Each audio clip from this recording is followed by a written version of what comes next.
Hello guys, आज माइजूले भात सब्जी पकाउँदै हुनुहुन्छ।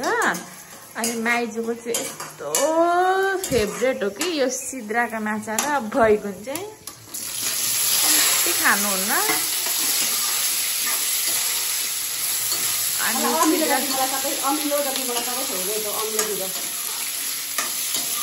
यति धेरै खानुहुन्न, फेरि मलाई चाहिँ फेरि यो बैगुन मन पर्दैन, म चाहिँ खाँदिनँ कि अनि पकाउँदिनँ पनि। त्यही भएर पकाउनुहुन्छ जहिले। आलु सब्जी के आलु र आलु र के फर्सी मटर अनि यो बैगुन ओके।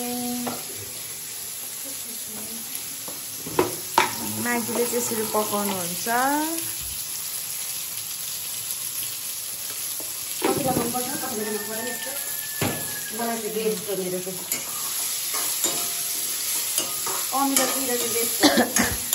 यति धेरै खानुहुन्छ नि, अझ सिन्की गुन्द्रुक त बेस्ट पो त। सिन्की गुन्द्रुक त्यही पनि टमाटरसँग फर्काएर। ओके गाइस, यो छोपेर एकछिन पछि अलिक बेसी ओइलिन्छ अनि टमाटर हालिदिनुहुन्छ यहाँ टक्कसँगले। यो हाम्रो चपिङ बोर्ड के को चपिङ बोर्ड है माइजू? आखै हामी नै यत्रा भुसाइदिन्छौँ, कहिलेको चाहिँ हो नि, कति धेरै पुरानो चपिङ बोर्ड। अनि यो छुरी चाहिँ के यस्तो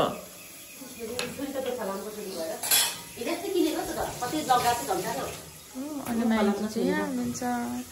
अघि भाँडाकुँडा यति धेरै भइसकेको छैन त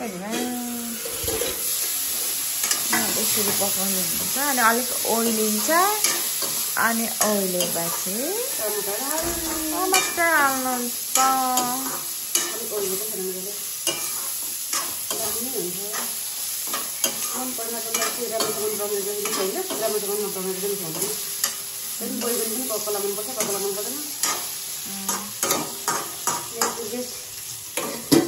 अझ ओइलेर अनि यो हाल्नुहुन्छ अनि हालिसकिसकेपछि रेडी हुन्छ।